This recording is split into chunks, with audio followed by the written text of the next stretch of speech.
Hello, everyone, and welcome back to English Podcast Every Day. I'm Alex. And I'm Sarah. We're so thrilled you're joining us today for another exciting episode. That's right, if you're new here, make sure to hit that subscribe button so you don't miss out on any of our English learning adventures. And if you're a returning listener, a big warm welcome back to our amazing community. We love having you here. Today, we're diving into a really interesting concept that I think will resonate with many of you. Small steps, big shifts. Oh, I'm already excited. It's all about how tiny, consistent actions can lead to monumental changes in your English journey and beyond. Exactly, we'll explore practical ways to implement this, share some fantastic vocabulary, and even listen to a role play illustrating the idea. So grab your notebooks, get comfortable, and let's get started on making those small steps toward big shifts. This is going to be a fun one. All right, so today we're really diving deep into this idea of small steps, big shifts. Sarah, can you kick us off by explaining what this concept means to you? Absolutely, Alex. For me, small steps, big shifts is all about the power of consistency and incremental progress. It's the idea that you don't need to make massive, overwhelming changes overnight to see significant results. Instead, it's those tiny, manageable actions, repeated regularly, that stack up and lead to truly transformative outcomes. That's a fantastic way to put it, and for English learners, this is so crucial. Often, people get overwhelmed by the sheer volume of vocabulary, grammar rules, and pronunciation to master. They try to do too much too soon, get burnt out, and then give up. Exactly. It's like trying to eat an entire elephant in one sitting, impossible. But if you take one bite at a time, eventually, that elephant disappears.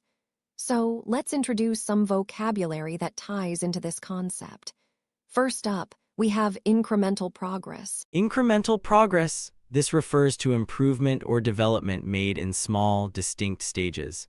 Think of it like climbing a staircase, one step at a time, rather than trying to jump to the top floor. Yes, for example, instead of saying, I'm going to learn 100 new words this week, you could aim for, I'm going to learn 5 new words every day. That's incremental progress. It feels much more achievable, right? My personal anecdote, I used to try to write a whole book in one go and I'd always fail. Now I aim for 500 words a day. Small step, big shift. That's a perfect example. Another related phrase is to chip away at something.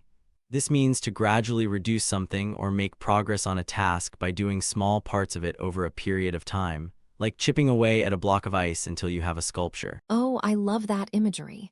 You can chip away at a big project at work, or you can chip away at your English grammar weaknesses by doing 15 minutes of exercises daily. It's about persistent, gentle effort. And what about the big shifts part? That's where momentum comes in. When you start seeing progress from those small steps, you build momentum. Momentum is the force or speed of movement, and in this context, it's the feeling of motivation and continuous progress that keeps you going. Yes, think of a snowball rolling down a hill. It starts small, but as it rolls, it picks up more snow, gains speed, and becomes a huge, unstoppable force. That's momentum. In English learning, once you start understanding more, speaking more confidently, you get that surge of motivation. That's momentum building. Absolutely, and finally, let's talk about compounding. This is a powerful concept from finance, but it applies perfectly here. Compounding means that small efforts over time don't just add up, they multiply. Each small success makes the next success easier or more impactful. Like interest on your savings. You earn interest on your initial money, and then you earn interest on that interest. In English, if you learn a few new words daily, those words help you understand more, which makes reading easier, which exposes you to even more words, and so on. It compounds. Your progress accelerates over time. So to recap, we're talking about incremental progress, chipping away at something, building momentum, and the power of compounding. These are the pillars of making big shifts through small steps. Fantastic. Now that we've laid the groundwork, let's hear how this plays out in a real-life scenario. We have a great role play coming up that illustrates these concepts perfectly. All right, everyone, now let's hear a real conversation. Listen closely for those key phrases we just learned. Here's a chat between Michael and Nicole about their wellness goals. Hey Nicole, how's your new fitness routine going? I know you were really motivated to get healthier this year. Oh, hey, Michael. It's actually going pretty well, surprisingly. Remember how I always used to try to go to the gym for 2 hours every single day and then just burn out after a week? Yeah, I remember. You'd be super enthusiastic for a few days and then disappear for a month. It was an all-or-nothing approach. Exactly, but this time I'm trying something different. I'm focusing on incremental progress. Instead of 2 hours, I'm aiming for just 20 minutes of exercise a day. Sometimes it's a walk, sometimes a short online workout. 20 minutes. That sounds much more manageable. So you're really chipping away at it then. That's exactly what I'm doing. And it's working. I haven't missed a day in 3 weeks. And you know what? Those 20 minutes often turn into 30 or even 40 because I've already started. That's fantastic. It sounds like you're building some serious momentum. Once you get started, it's easier to keep going, right? Definitely, and it's not just the exercise. I'm also trying to drink more water. Instead of telling myself I need to drink 8 glasses, I just keep a water bottle next to me and take sips throughout the day. It's compounding, you know. I see what you mean. Those small sips add up, and before you know it, you've had plenty of water. It's the same principle as the exercise, really. Small steps leading to big shifts. Exactly. I used to feel so overwhelmed by my health goals, but now it feels achievable. I'm not trying to be a different person overnight, just a slightly healthier one each day. That's a great mindset. I should probably apply that to my own goal of learning guitar. I keep thinking I need to practice for an hour, and then I never start. Try 15 minutes. Seriously. Just 15 minutes of strumming or learning a new chord. You'll be surprised how quickly you'll start to build momentum and see that incremental progress. You know what? I think I will. It's better than doing nothing at all. I'll start chipping away at it today. That's the spirit. Remember, small steps, big shifts. You got this. Thanks, Nicole. You've inspired me. I'm going to set a timer for 15 minutes right after work. All right, everyone, welcome back. That was a great conversation between Michael and Nicole. Now let's break it down and unpack some of the fantastic language they used. I loved it. It perfectly illustrates how those small, consistent actions can really transform your approach to goals. Did you catch when Nicole said, "I'm focusing on incremental progress"? Absolutely, that's a key phrase we introduced earlier. It means making progress in small, distinct stages. A B1 learner might say, "I'm making a little progress every day," which is good, but incremental progress is a more precise and sophisticated B2 way to express it. Yes, and then Michael followed up with, "So you're really chipping away at it then?" That's a fantastic phrasal verb. To chip away at something means to gradually reduce something or make progress on a task by doing small parts of it over time. Exactly, you could also say she's gradually working on it or she's making slow but steady progress. But chipping away at it paints a much more vivid picture, doesn't it? It implies a bit of effort and persistence. Definitely. And when Nicole said, "Those 20 minutes often turn into 30 or even 40 because I've already started," that's the momentum building. Michael picked up on it, saying, "It sounds like you're building some serious momentum." Building momentum is a great idiom. It means to gain speed or strength. For a B1 learner, you might say, she's getting more motivated or things are getting easier. But building momentum captures that sense of increasing force and drive. And the concept of compounding came up again with Nicole's water intake. It's compounding, you know. Those small sips adding up over time to a significant amount. It's not just adding, it's multiplying impact. Exactly, a B1 way to say this might be, it's all adding up. But compounding implies that the effect is growing exponentially, not just linearly. It's a slightly more advanced and impactful word choice. And I loved Michael's initial approach to his guitar practice. "I keep thinking I need to practice for an hour, and then I never start." That's the all-or-nothing approach he mentioned earlier. It's a common trap. Yes, that all-or-nothing approach is a great phrase to describe when someone feels they either have to do something perfectly or not at all. It often leads to inaction. The alternative is to find a middle ground, those small steps. And Nicole's encouragement at the end, "You got this," is such a common and supportive idiom. It means you are capable of doing this, or you can succeed. It's perfect for motivating someone to take those first small steps. Now let's look at another really important side of this topic.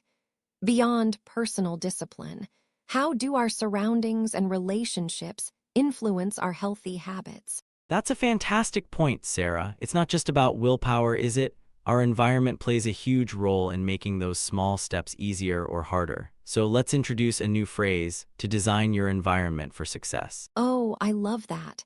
To design your environment for success. This means intentionally arranging your surroundings to make desired actions more likely and undesired actions less likely. It's about setting yourself up to win. Precisely. For English learners, this could mean putting your English textbook on your bedside table instead of your phone, or changing your phone's language to English. You're removing barriers and creating cues. A common mistake here is to say, "I need to control my environment." While that's close, design your environment is more proactive and strategic. That's such a great distinction. It's not about controlling, it's about intelligent design.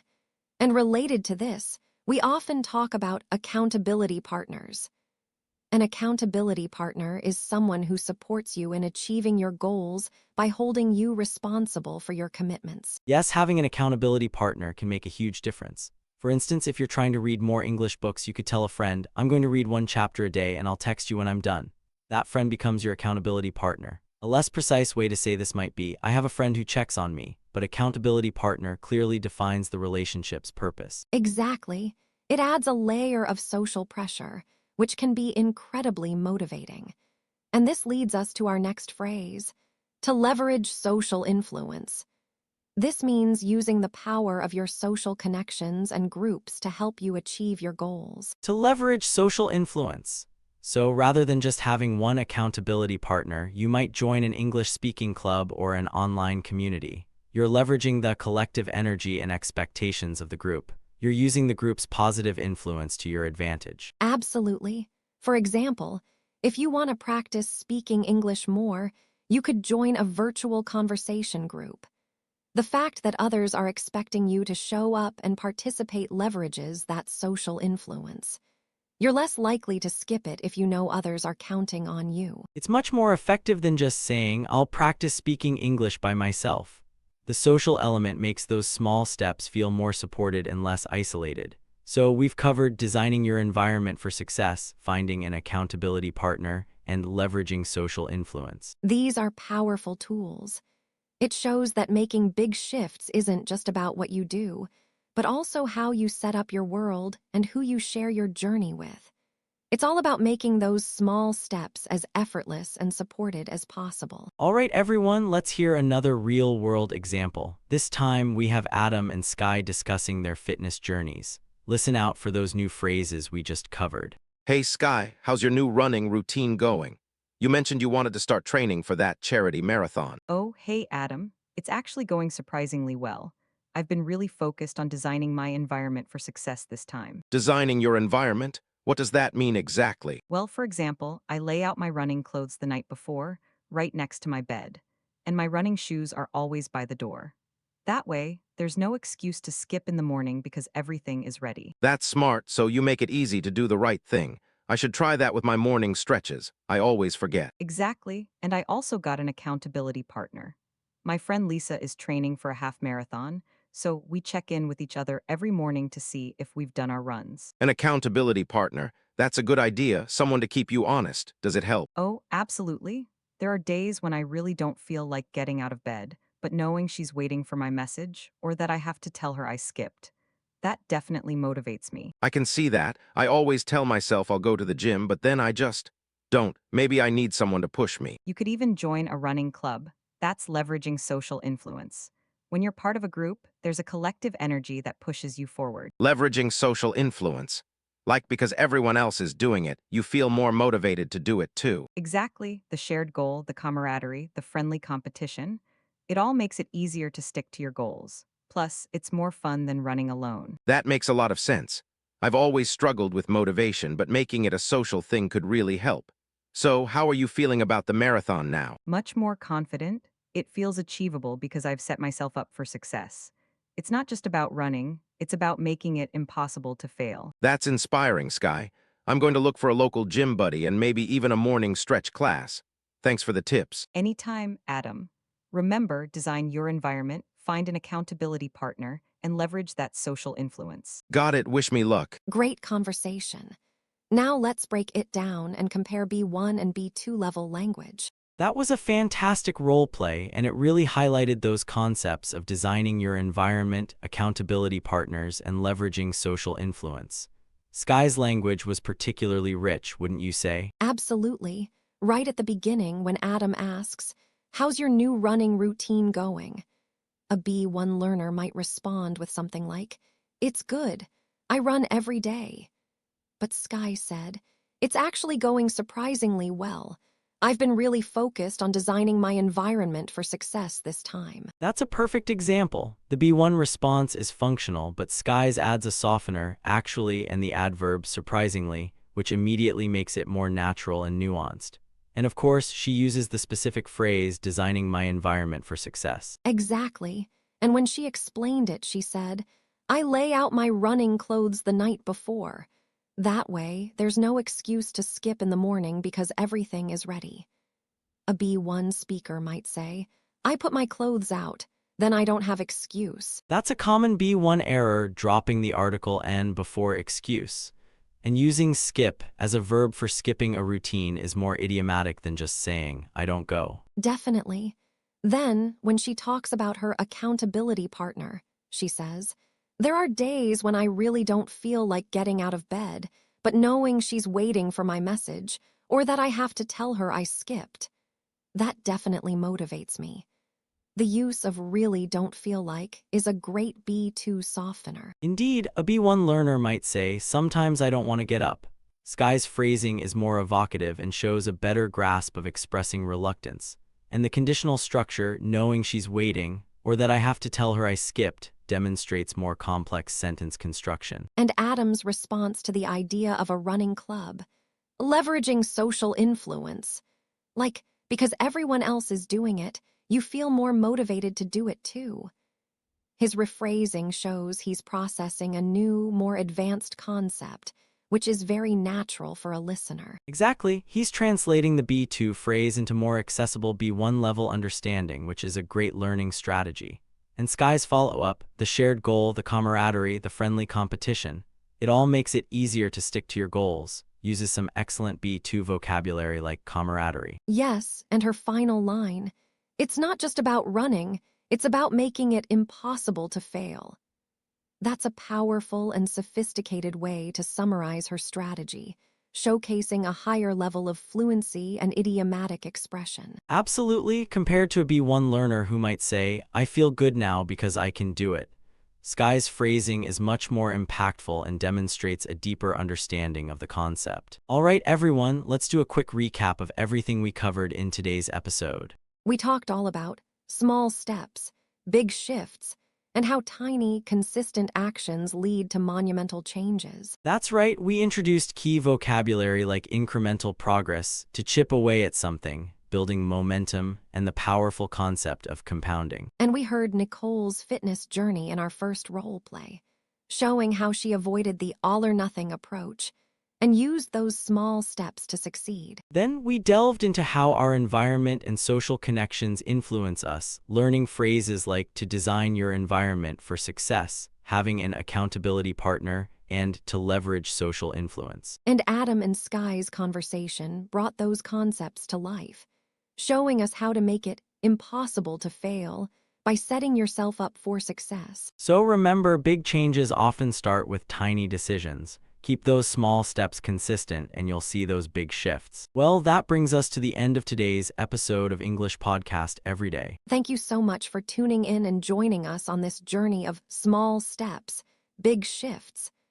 We really hope you found it inspiring and helpful. If you enjoyed this episode, please hit that like button, subscribe if you haven't already, and leave us a comment below. We love hearing your thoughts and suggestions for future topics. And remember, every small step you take in your English learning journey is a step closer to those big shifts.